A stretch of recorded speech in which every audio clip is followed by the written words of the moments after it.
com menos de 40 dias. E aí, o Celso de Mello vai se aposentar, é compulsório, né?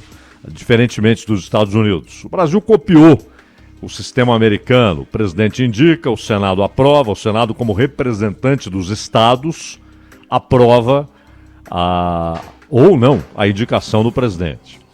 E no Brasil, o sistema é parecido. Copiaram a indicação do presidente, o presidente indica, o crivo do Senado. A diferença começa aí, mas aí é uma diferença que não está no papel, está na prática. Lá são sabatinas pesadas, realmente pesadas, às vezes constrangedoras, né? É uma batalha até que alguém seja aprovado. O Kavanaugh, por exemplo, o Brett Kavanaugh, que tomou posse em outubro de 2018, ele chegou a chorar durante aquela sessão no Senado que mais parecia uma inquisição, né? Acabou sendo aprovado, mas não foi fácil. Aqui, quase sempre nós tivemos um clima de converscote, de festa, não é? Inclusive com uma particularidade lamentável, que é o fato de que aquele que o presidente indica, ele começa a fazer campanha no Senado. Ele vai nos gabinetes, né?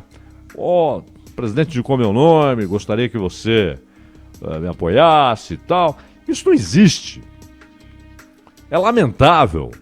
Até porque ao ir lá pedir o apoio do senador, aquele candidato a juiz da Suprema Corte, ele, de certa forma, está pedindo um favor e daqui a 4 meses, 5 meses, 6 meses, daqui a um ano, ele pode estar julgando no Supremo uma causa ligada diretamente àquele senador. Aquele senador pode ser denunciado perante o Supremo Tribunal Federal. E ele, um ano antes, 6 meses antes, 3 meses antes, estava lá pedindo o apoio daquele senador. Você cria um clima de amistosidade que pressupõe até a possibilidade de troca de favores, que definitivamente não é bom para as instituições, não é bom para o Estado de Direito, não é bom para a separação entre poderes. A ideia, lá nos Estados Unidos, copiada aqui, era simples, né? Você tem uma indicação, e aqui começou, vale notar, né? Porque não é que a Suprema Corte aqui começou na República, ela é dos tempos do Império. Mas na República Brasileira, houve a decisão de se fazer um processo muito parecido com o dos Estados Unidos. A indicação do chefe de Estado e o crivo do Senado. Por que o Senado e não a Câmara? Porque o Senado, repito, representa os Estados. Nos Estados Unidos, isso tem um significado ainda maior, porque lá há uma ideia muito clara de independência até o limite dos Estados. Tanto, você pega uma situação capital, limite, pena de morte.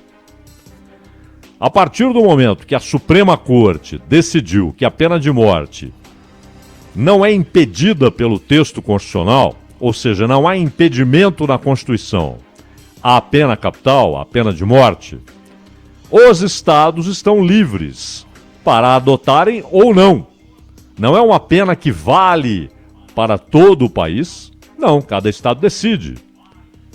Aliás, tem diminuído o número de estados que tem na sua legislação a previsão de pena de morte.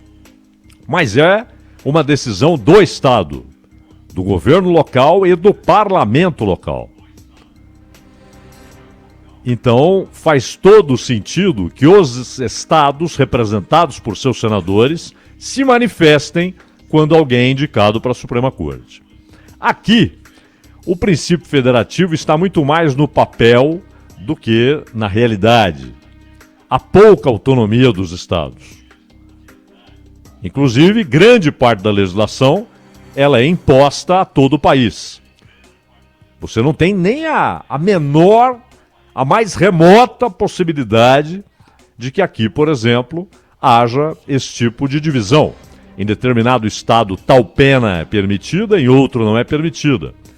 Aqui isso é tido como inviável, impraticável. E se alguém propor isso, será provavelmente derrotado facilmente numa proposta dessa no Congresso Nacional. Não é da cultura nacional que haja essa independência, essa autonomia. Isso vale também para questões tributárias, não é? Você tem o imposto de renda federal nos Estados Unidos. No entanto, há estados que adotam um imposto de renda estadual. Em outros não há. Há impostos que uma empresa paga se ela estiver em um estado e não pagará se estiver em outro. E aí ela decide se vale a pena ela ficar onde ela paga imposto, mas ela tem outras vantagens, a infraestrutura, etc. Ou se vale a pena ela se mudar para o estado onde ela não pagará aquele imposto. Isto é federação. A Alemanha, que é bem menor que o Brasil, tem a federação como algo que funciona de fato, não é? Já era assim na Alemanha Ocidental, quando as duas Alemanhas estavam... Havia as duas Alemanhas, quando a Alemanha estava dividida em leste e oeste. No leste não, no leste era uma ditadura, claro, de um partido único, mas no oeste já havia o princípio federativo. Depois da reunificação, isso se estendeu para toda a Alemanha. Há muita autonomia nas diversas regiões alemãs. No Brasil, não. Mesmo assim, nós adotamos aquele princípio, o mesmo dos Estados Unidos, de que o Senado representa os estados, enquanto os deputados, em tese, são os representantes populares, né, do povo. Por isso, no caso da Câmara, há aquela divisão, que na verdade não tem funcionado, nem isso tem funcionado, que é a divisão, a bancada conforme o número de habitantes daquele estado. Não é? No entanto, há, no caso do Brasil, estados com população semelhante e um estado tem mais deputados que o outro. Não é? 3 ou 4 a mais. Já no caso do Senado, não. São 3 por estados. Inclusive o Distrito Federal tem 3 vagas no Senado. Pois bem, então aí já é uma outra diferença.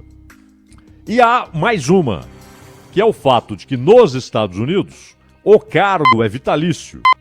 A não ser que um juiz da Suprema Corte Americana comece a dar sinais de que já não tem seu perfeito juízo, já não consegue discernir as coisas, começa a ter problemas de memória, dificuldade inclusive de se remeter ao texto legal, aos textos acadêmicos que são usados na justificativa de votos, não é? E aí, claro, seus colegas podem concluir que ele não tem mais condição de ficar ali.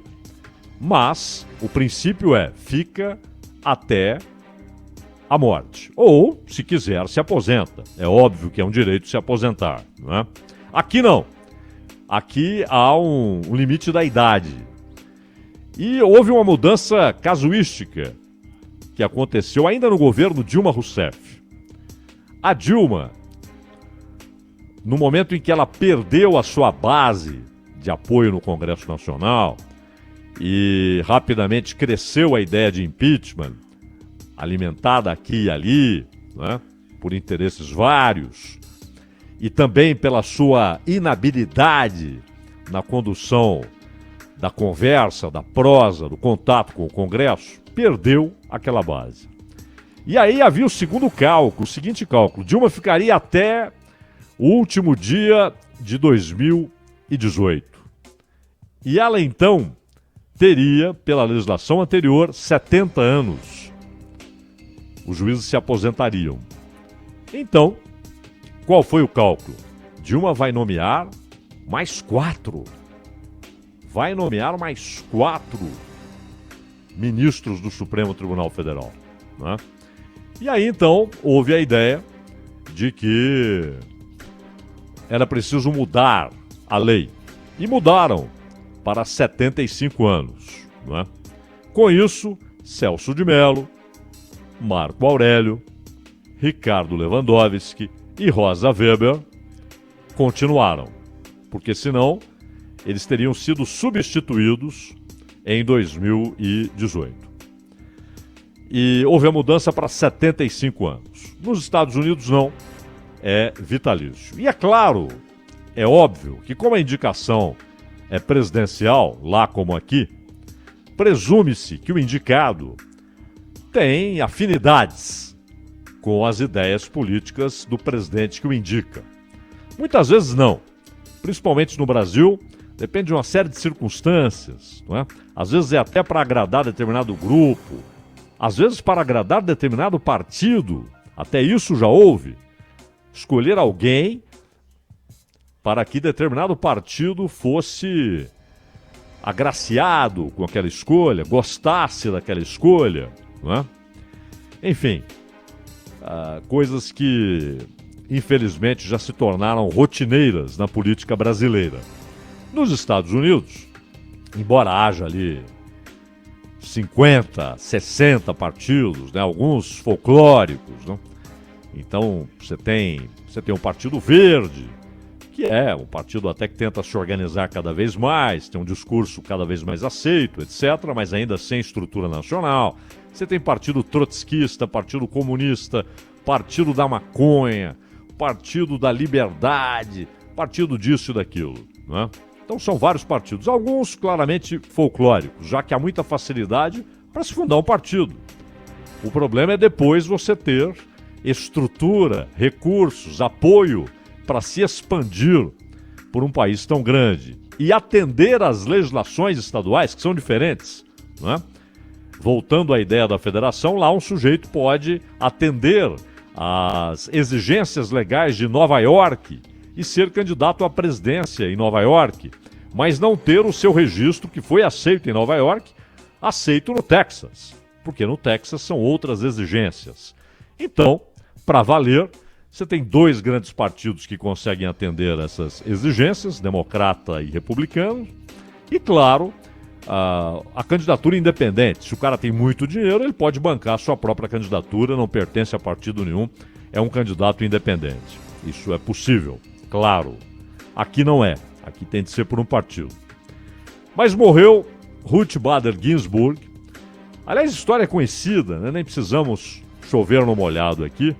Afinal, a história dela já virou filme, livro, e ela é muito conhecida pela luta que teve desde quando era uma funcionária de uma fábrica nos Estados Unidos e foi demitida porque estava grávida.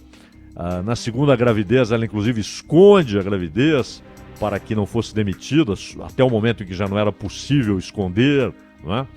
A luta para ser advogada, a dificuldade para conseguir trabalhar como advogada, passa a dar aulas, é importante para a formação de mulheres advogadas nos Estados Unidos, e com o apoio de seu marido, também advogado, o Ginsburg, né, daí esse sobrenome, ela entra de cabeça no movimento pelos direitos civis nos anos 60, que tem, claro, como representante maior, como símbolo maior, o genial Martin Luther King, assassinado em 1968. E depois disso, ela foi indicada, cerca de 10 anos depois ali da morte do Martin Luther King, ela foi indicada já para um cargo jurídico pelo Jimmy Carter, mas nada a ver com a Suprema Corte, né? O fato é que, embora ela tenha sido uma clara, serena e firme defensora de igualdade de direitos para todos e igualdade do rigor da lei para todos, não nos esqueçamos, para todos, não tem essa de para o inimigo a lei, para os amigos a boa vontade, né? Ou a lei só vale para os inimigos, ou a lei, ora a lei, esses ditos tupiniquins, né? Que já na época de Getúlio Vargas eram evocados na política brasileira. Não, ela defendia que todos tivessem os mesmos direitos, todos, homens, mulheres, negros, brancos, asiáticos, imigrantes, porém, o rigor da lei para todos. Vale ressaltar. Nunca foi uma figura panfletária. Nunca foi. Aliás, há um dito na Suprema Corte dos Estados Unidos que é muito, muito significativo, que é basicamente o seguinte: ninguém é um bom juiz se não consegue decidir contra suas próprias convicções pessoais, desde que de acordo com a lei. Isso é muito importante. O juiz não é legislador. O juiz deve fazer com que a lei se cumpra, determinar sentenças, tomar decisões de acordo com a lei elaborada por outro poder, pelo poder legislativo. A Constituição deve ser o farol de quem está na Suprema Corte dos Estados Unidos, de quem está no Supremo Tribunal Federal do Brasil, de quem está em qualquer corte no mundo democrático. Porque em ditaduras, o farol é a vontade do poder. O que a ditadura quer, judiciários cooptados decidem favoravelmente ao que querem os ditadores, ao que quer o regime ditatorial. Nas democracias, não. A referência é a Constituição. Então, se um juiz se depara lá no texto constitucional com algo que contraria suas convicções pessoais, na hora de julgar, de acordo com o texto constitucional, ele tem de contrariar suas convicções. Ele tem de colocar de lado suas convicções e decidir de acordo com a Constituição. Porque ele não é o legislador. Ele é guardião da lei, guardião da Constituição. Por isso, há esse mote, essa norma informal na Suprema Corte dos Estados Unidos. Não é? Decida de acordo com a lei, não de acordo com o que você pensa. E por isso, republicanos e democratas fizeram questão de homenagear Ruth Bader Ginsburg. Inclusive Trump não falou um porém, um mas em relação a ela. Discordou de várias decisões dela. Biden deve ter discordado de outras, não importa. Ela julgou de acordo com a lei, de acordo com o texto constitucional e com as leis ordinárias. Então ela foi uma juíza exemplar nesse aspecto. Podemos discordar de decisões dela, achar que as decisões são ruins, mas nunca que elas ferem a Constituição que ela não escreveu, a lei que ela não escreveu, mas que ela defendeu.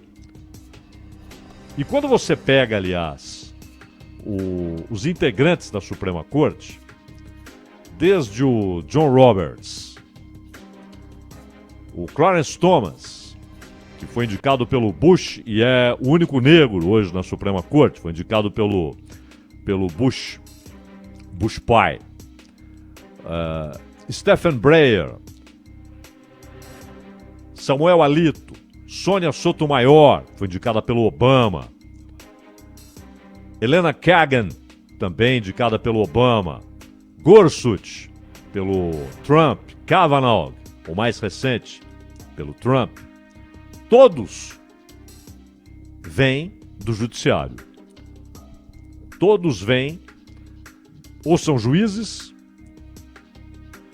de carreira, de tribunais de justiça, ou, no caso da Elena Kagan, advogada-geral dos Estados Unidos, reitora em Harvard e com vasto conhecimento e textos publicados a respeito do direito. Não é? E o Gorsuch, que era do Departamento de Justiça dos Estados Unidos. Todos têm, claro, notório saber jurídico, como dizem aqui. Hoje, na Suprema Corte Brasileira, juiz só tem o Fux. Não é? E a Rosa Weber, que vem de um braço ali, que é a Justiça do Trabalho. Não é? O Fux, que aliás preside agora a Suprema Corte. Pois bem, ela morreu e aí o Trump mostrou pressa em substituí-la. Por quê? Porque se ele não a substitui neste ano, ele pode perder a eleição em novembro. E se ele não a substitui neste ano, e se perder a eleição em novembro, o próximo, o substituto de Ginsburg, será indicado pelo Joe Biden.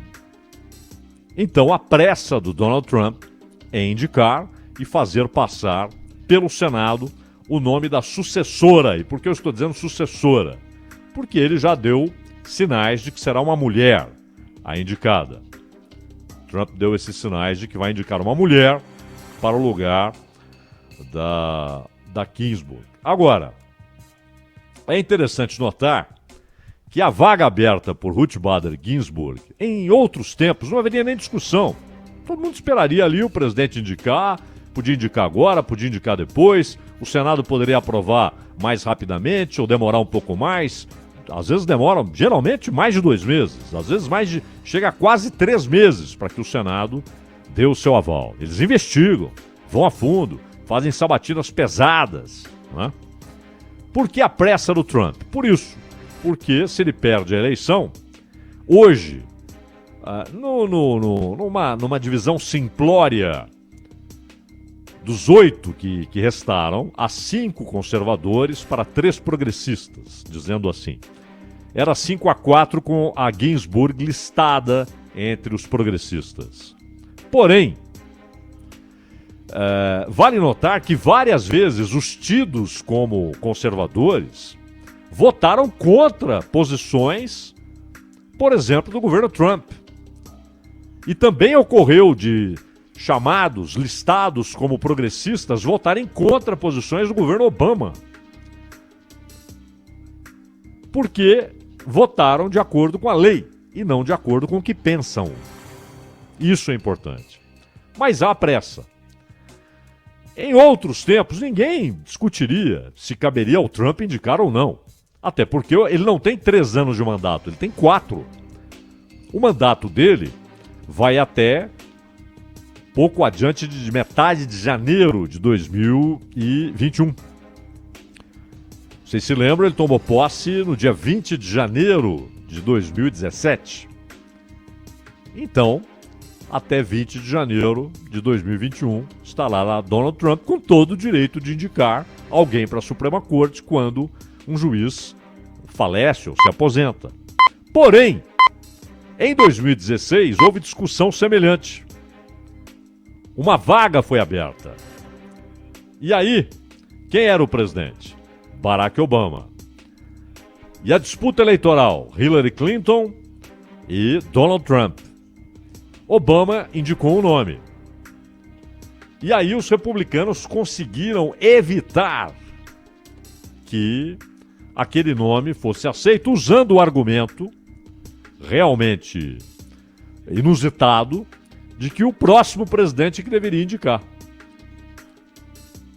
Os republicanos estavam errados naquele momento, sem dúvida.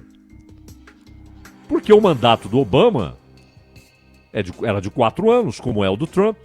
Logo, ele estava no exercício de seu mandato e, portanto, investido do direito de indicar o sucessor da vaga aberta ali, para a vaga aberta na Suprema Corte dos Estados Unidos. Mas o Trump conseguiu, na verdade os republicanos conseguiram adiar, o Trump ganhou a eleição e aí ele indica o Neil Gorsuch, que foi membro do Departamento de Justiça dos Estados Unidos. E em abril, finalmente, de 2017, ele tomou posse como juiz da Suprema Corte dos Estados Unidos. Só que agora, os mesmos republicanos que usaram aquela manobra para que Obama não pudesse indicar o sucessor para a vaga aberta na Suprema Corte, eles querem apressar o processo. Particularmente o líder republicano, Mitch McConnell, que lá em 2016 bloqueou a nomeação. E o que ele diz? Ele fala, não foi um precedente, não abri precedente. Foi algo circunstancial. Bobagem. Foi aberto um precedente, que não deve ser seguido. Aí é que está. Aí entra a hipocrisia também do Partido Democrata. Do mesmo modo que os republicanos estão sendo hipócritas aqueles que estão dizendo, não, aquilo lá foi episódico, não é? Cabe ao Trump. Exato, cabe ao Trump. Agora eles estão certos, mas estavam errados em 2016. Mas tinham maioria e conseguiram. Pois bem, agora os democratas é que se apegam a essa falácia de que é preciso esperar o novo presidente tomar posse. Pode ser o Trump de novo, mas pode ser o Joe Biden para escolher o próximo juiz. Então, o erro dos republicanos em 16, erro grave, porque eles ignoraram o básico, que Obama ainda estava no seu direito de escolher, agora se volta contra os republicanos. É abraçado, essa ideia é abraçada, essa tese, o precedente é abraçado pelos democratas. Estão errados. E erradíssima está a imprensa que apoia a posição dos democratas agora. Aliás, lá e aqui. Porque é impressionante como as coisas andam se irradiando. Não só por essa história de expressão velha já, né, de aldeia global lá do McLuhan e tal, mas porque temos muitas vezes uma formação colonizada, né? Então, é a mania de importar conceitos, algumas ideias são universais e devem ser aceitas universalmente. Mas há ideias pobres, mas que se espalham. São ideias ruins, conceitos fracos, sem sustentação, mas que se espalham simplesmente por identidade ideológica, né? É preciso que alguém se amarre, se agarre, se firme ao conceito. Os republicanos estão sendo hipócritas quando dizem que em 2016 não houve precedente. Foi uma circunstância. Balela, usaram a maioria e impediram Obama de indicar. Agora, a posição conceitual deles volta a ser correta. Porém, eles têm essa incoerência com o que fizeram há 4 anos. E os democratas que protestaram em 2016 e falaram em ataque à Constituição em 2016, agora resolvem eles atacarem a Constituição sendo hipócritas. Enfim, resta saber se o Trump terá, mesmo entre os republicanos, vejo aqui, por exemplo, que já há dissidências entre os republicanos. Já há dissidências a respeito de aprovar ou não o nome ou deixar que Trump escolha um nome agora. Há dissidências entre os republicanos. São necessários 51 votos, eles têm 53. Mas com dissidências, ele pode até perder o apoio no Senado à ideia de indicar o sucessor ou a sucessora para Ruth Bader Ginsburg. E no Brasil, Celso de Mello se aposentará no dia 1º de novembro, e aí o Bolsonaro vai indicar um sucessor, que terá de passar pelo crivo do Senado. Tomara não seja de novo um Convescote, e também tomara não seja uma oposição cega, como haveria, por exemplo, se o Moro tivesse sido indicado, o risco de haver a primeira rejeição da história seria grande, não é? No ano que vem, julho de 2021, se aposenta Marco Aurélio Mello, foi indicado pelo Collor. Celso de Mello indicado pelo Sarney. E aí o próximo presidente da República, quem ganhar a eleição em 2022, já em maio de 2023, vai lidar com a substituição de Ricardo Lewandowski, indicado pelo Lula, que se aposenta em maio de 23. E o próximo presidente, que pode ser o Bolsonaro reeleito, pode ser o Ciro, pode ser o Lula, pode ser o Haddad, enfim, o próximo presidente, em 2023 indicará 2, o sucessor de Lewandowski e o sucessor de Rosa Weber, que se aposentará em outubro de 23, né? Aí o outro aí só em 28, que será o Luiz Fux. Então, isso deve ser considerado sempre, até na hora de votar ali. Porque o mandato dura 4 anos, às vezes 8, com uma reeleição. Mas o tempo de permanência no Supremo é suficientemente longo, mesmo no Brasil, onde é a idade para aposentadoria, para fazer grandes coisas ou para provocar grandes estragos.